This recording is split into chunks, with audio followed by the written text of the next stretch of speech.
मोअज़्ज़िज़ सामीन, आज मैं एक अलग मौजू पे बात करना चाह रहा हूँ। उस मौजू का उन्वान है एक वली का फैज़।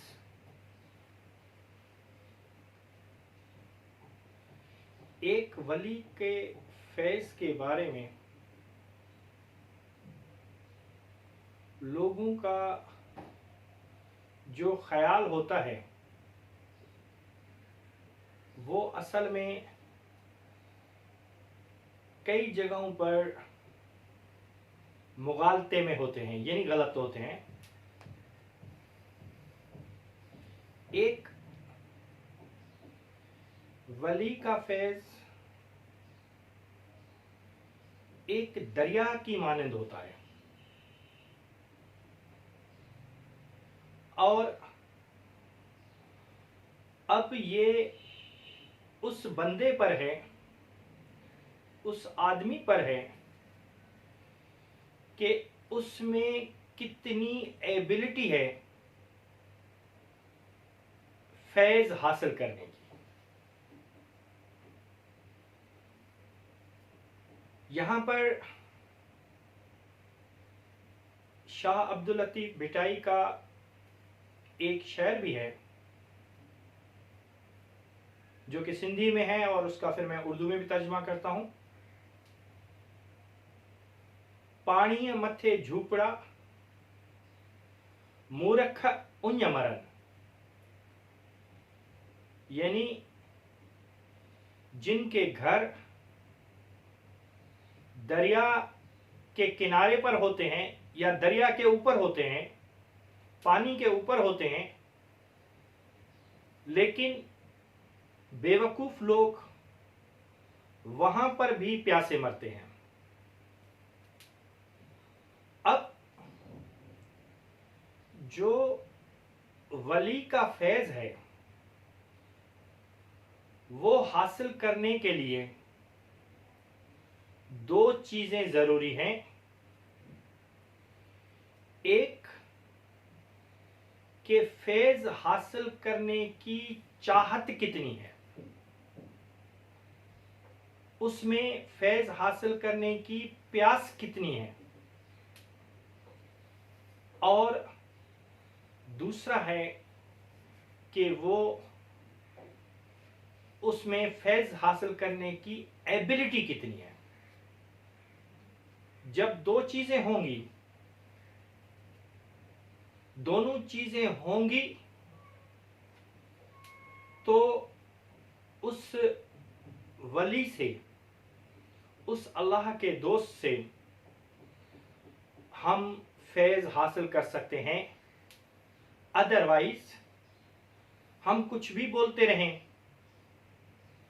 कि हम 2016 के साथ से इस वली के साथ रहे लेकिन हमें कुछ नहीं मिला, हम 2010 से इस वली के साथ रहे, हम बचपन से इस वली के साथ रहे लेकिन हमें कुछ हासिल नहीं हुआ, तो यहां पर सेंटेंस का जो जुमला है उसको मैं थोड़ा सा सही करूंगा कि वली फैज़ देता नहीं है, वली से फैज़ हासिल किया जाता है। और हासिल करने की आप में कितनी ताकत है, कितनी चाहत है, कितनी एबिलिटी है, उस हिसाब से आप उस वली से फैज़ हासिल कर सकते हैं। कई जगहों पे ऐसा भी होता है कि वो वली, अल्लाह का दोस्त, किसी को फैज़ देना चाहता भी है, अपनी पूरी कोशिश भी करता है, लेकिन उस बंदे को फैज़ हासिल नहीं होता है। ऐसे कई वाक़यात मेरे उसमें हैं, किसी को पर्सनली पूछना है तो वो आके पूछ सकते हैं। लेकिन यहाँ पे यह है कि हम में कितनी एबिलिटी है। आपने देखा होगा या आपके नॉलेज में होगा, कई वलियों की जो सरगज़श्त हैं उनमें कि उन्होंने फ़ौरन के फ़ौरन एक बंदे को बहुत आगे ले गए, बहुत आगे बढ़ा दिया, किसी को फ़ौरन के फ़ौरन कुरान का हाफिज़ बना दिया। तो ये सिर्फ कहावतें नहीं, ये हकीकतें हैं, ठीक है। लेकिन उन बंदों में चाहत और एबिलिटी होगी, जब जाकर उनको ये फैज़ हासिल होगा।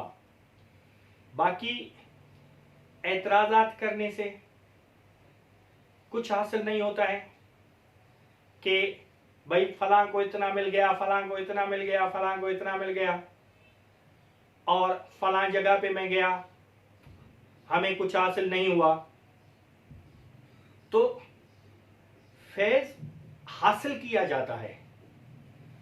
आप किस तरह से फैज़ हासिल करते हैं, आप में कितनी चाहत है, आप में कितना अदब है, उसके बाद ही आपको उस वली से, उस अल्लाह के वली से, अल्लाह के दोस्त से फैज़ हासिल हो सकता है।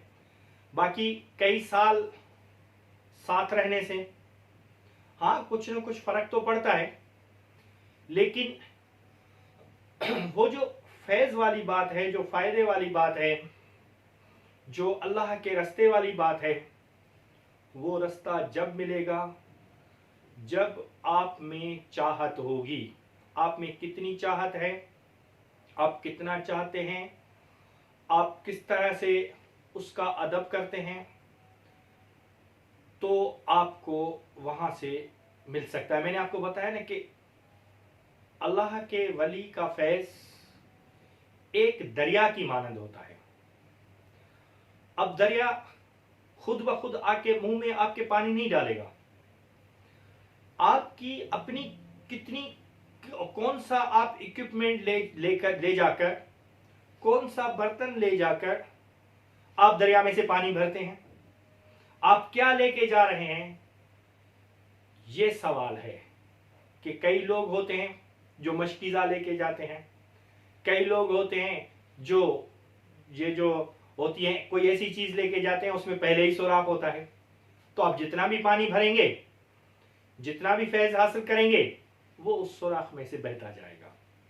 ये आपके ऊपर है, आपकी दिल की सच्चाई के ऊपर है कि आप क्या, किस तरह से वो फैज लेना चाहते हैं। बाकी एक चीज होती है कि जो लोग वसवसों में होते हैं, जो अपने मुर्शिद पर, अपने उस्ताद पर एतबार नहीं करते हैं, उसकी करामात पर एतबार नहीं करते हैं, उनकी करामात उनको नजर नहीं आती हैं, वो उनको महज एक वाक़े से तशबीह देते हैं या इत्फाक से तशबीह देते हैं, तो उनको कुछ भी नहीं मिलता है।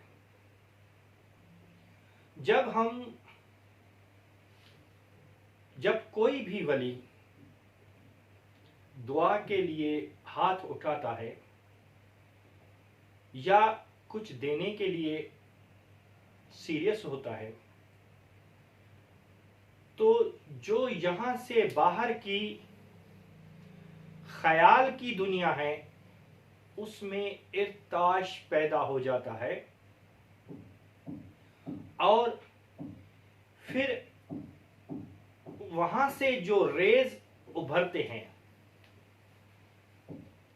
वो दिमागों से टकराते हैं, और जिस दिमाग में एक्सेप्टेंस ज्यादा होगी, पॉजिटिविटी ज्यादा होगी, वो उन रेज को एक्सेप्ट करेगा और उसी को बहुत कुछ मिलेगा। कभी कभी तो ऐसा भी होता है कि उस वली से कई लोग बहुत कुछ हासिल कर भी जाते हैं और उस अल्लाह के वली को खुद को भी पता नहीं होता है कि किसने क्या हासिल किया। अब जैसे देखें ना, एक टीचर लेक्चर दे रहा है, हजारों स्टूडेंट्स होते हैं, कोई क्या हासिल करता है, कोई क्या हासिल करता है, कोई क्या हासिल करता है, कोई निगेटिव लेता है, कोई पॉजिटिव लेता है, कोई इस पे तनकीद करता है। तो यहां पर भी यही उसूल चलेगा कि कई लोग आते हैं और वहां से जो अल्लाह के वली में से जो रेज निकल रहे हैं उन रेज को एक्सेप्ट करते हैं, अपने आप में जज़ब करते हैं। अब उनमें जज़ब करने की सलाहियत होती है, जज़ब करने की ताकत होती है। अब पहले आप अपने आप को जज़ब करने वाला बनाएं। अब कुछ ऐसे भी होते हैं जिनको वो रेज टकरा के वापस उसी एंगल से वापस जाते हैं, 45 डिग्रीज की एंगल से, 30 डिग्रीज की एंगल, जिस एंगल से वो आए हैं उसी एंगल से वो वापस जाते हैं। और कुछ ऐसे भी होते हैं लोग कि उनमें से रेज टकरा के बाहर निकल जाते हैं। अब रेज जब उसमें जज़ब होंगे तो आपको फैज हासिल होगा, अदरवाइज फैज हासिल नहीं होगा। अब जैसे देखें, इकोनॉमिक का उसूल है कि डिमांड जब बनती है जब आप में परचेजिंग पावर हो, यानी आपके पास पैसे हो, आपको उस चीज की जरूरत हो, और तीसरी चीज कि आप उस चीज को खरीदना चाहते हो। जब ये तीनों चीजें मिलेंगी, यानी परचेजिंग पावर जिसको हम मनी कहते हैं, पैसा कहते हैं, और उसकी वांट, चाहत, और उसकी नीड, परचेजिंग पावर, नीड और वांट, ये तीनों जब मिलेंगी तो डिमांड बनेगी। और यहां पर भी यही चीज चलेगी कि आपको कितनी जरूरत है और आप कितना चाहते हैं, आप कितना हासिल करना चाहते हैं, आप कितना खुदा के नजदीक जाना चाहते हैं, और फिर ये चाहत कभी अल्लाह के वली को नजर आ जाती है और वो आपको फौरन के फौरन वहां पहुंचा देता है, और कभी ये अमल खुद ब खुद भी हो जाता है, आप खुद ब खुद भी अपने उस मंजिल तक पहुंच जाते हैं। पहली मंजिल, दूसरी मंजिल, तीसरी मंजिल और कई मंजिलें होती हैं, और जो चीज आपको, जो फैज आप हासिल करना चाहते हैं वो फैज आपको मिल जाता है। लेकिन अगर देखें, कई अल्लाह के वली ये नहीं चाहेगा कि मेरे घर वालों को मैं इतना फैज दे दूं, मेरे बेटे को इतना फैज दे दूं, मैं अपनी बेटी को इतना फैज दे दूं, लेकिन नहीं होता है, वो नहीं हासिल कर सकते हैं। जो बैठे हुए होते हैं घर में 24 घंटे साथ होते हैं उनको भी नहीं मिलता है। मैंने आपको ये बताया ना कि पानी मथे झूपड़ा मूर्ख उन मरन, मीन्स उनके घर पानी के ऊपर भी होते हैं लेकिन जो बेवकूफ लोग होते हैं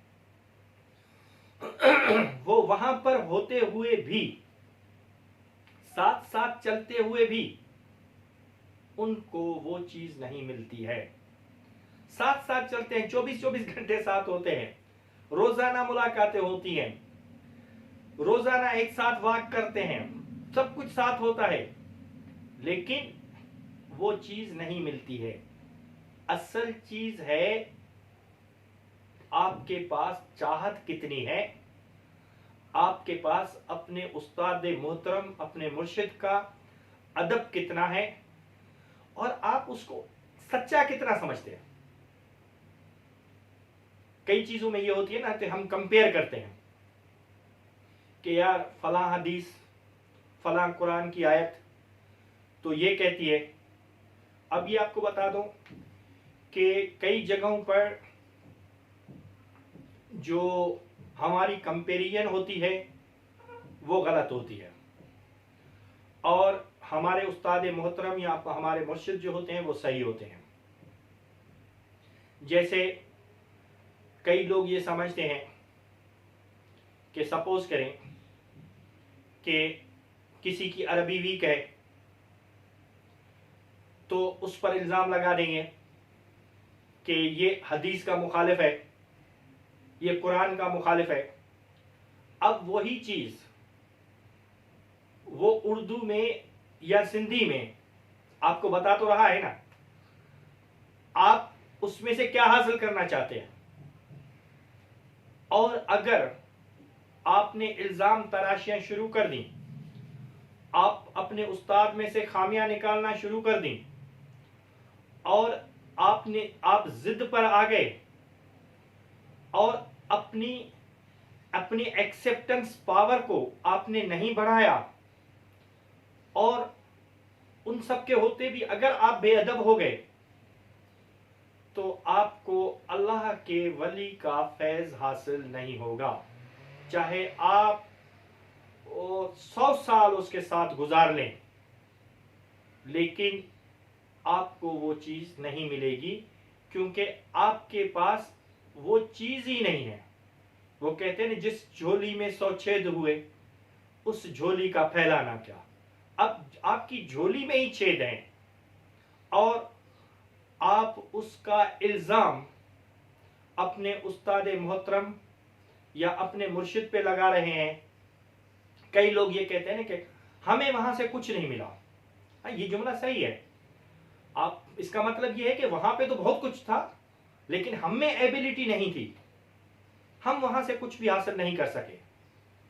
तो इसका मतलब ये है कि अपने आप को हासिल करने वाला बनाएं, बजाय इल्जाम तराशी के, बजाय दूसरों को कमतर समझने के, बजाय अपने उस्ताद मोहतरम के लिए वस्वसे पैदा करने से गुरेज करें और अपनी नीयत को साफ करें। एक बार मेरे उस्ताद मोहतरम ने मुझसे पूछा कि मुझे बताया कि अल्लाह के वलियों के पास जो है वो सबको तो फायदा नहीं होता था। मैंने उनको कहा सबको फायदा होता है जो नीयत साफ रख के जाएगा अपने उस्ताद के पास। अब सिंपल सी चीज है, अगर आप सिंपल सा कोई मैथमेटिक्स सीखने के लिए भी आप नीयत साफ करके जाते हैं, चाहत लेकर जाते हैं, तो वो वहां से आपको बहुत कुछ मिलता है, चाहे वो बेदिली से ही समझा ले लेकिन आपको समझ में आ जाएगी। तो इसी तरह से जब आप अपनी नीयत साफ करके अपने किसी भी अल्लाह के वली के पास जाएंगे, अपने मुर्शिद के पास जाएंगे, अपने उस्ताद के पास जाएंगे, तो आपको बहुत कुछ मिलेगा। अदरवाइज बिल्कुल आप खाली हाथ जाएंगे और नुकसान भी हो सकता है, क्योंकि आप जो इल्ज़ाम तराशियां करते हैं, आप जो जिस किस्म के जो है बातें करना शुरू करते हैं, उनसे बजाय फायदे के आपको नुकसान होगा। इससे बेहतर है कि आप उस दरबार में ना आए जिस दरबार में आप आकर इल्जाम तराशियां करते हैं। आप जो है हद है ना कि जब देखें, जब किसी की बैत की जाती है, किसी को मुर्शिद माना जाता है, किसी को उस्ताद माना जाता है, ये सब चीजें उससे पहले सोचनी होती है कि आया जिसको मैं उस्ताद मान रहा हूं, जिसको मैं मुर्शिद मान रहा हूं, जिसकी मैं बैत कर रहा हूं, जिसके पीछे मैं चलना चाह रहा हूं, उसमें क्या क्या चीजें हैं और मैं क्यों उसके पीछे जा रहा हूं। ये सारी चीजें पहले की होती हैं। बात जब आपने बैत कर ली, आप आ गए, आप उसके पीछे चलना शुरू हो गए, तो उसके बाद सिर्फ हासिल करने की ही चीज होती है, आप हासिल करते ही जाएं। अगर वहां पर आप मुगालते में पड़ते हैं तो फिर शैतान आपको आप पे बहुत बड़ा वार करेगा, और वो वार इतना कारी होगा, इतना तेज होगा कि फिर आप उसको संभाल नहीं पाएंगे। इसलिए मेरा मेरा सब दोस्तों को ये मशवरा है कि आप किसी भी दरबार में जाएं, किसी भी अल्लाह के वली के पास जाएं, अपने किसी भी उस्ताद के पास जाएं, अपने किसी भी मुर्शिद के पास जाएं, आप हासिल करना चाहते हैं, आप उस वली का फैज़ हासिल करना चाहते हैं, तो आपको अपनी नीयत को साफ करना होगा, अपनी चाहत को बढ़ाना होगा, अपने ऐमाल को ठीक करना होगा, और उसी अल्लाह के वली के कहने के मुताबिक अपने ऐमाल को ठीक करना होगा, क्योंकि वो अल्लाह का वली आपको कुरान और सुन्नत से बाहर नहीं लेकर जाएगा। ये जहन में रखिएगा। ठीक है, खुदा हाफिज।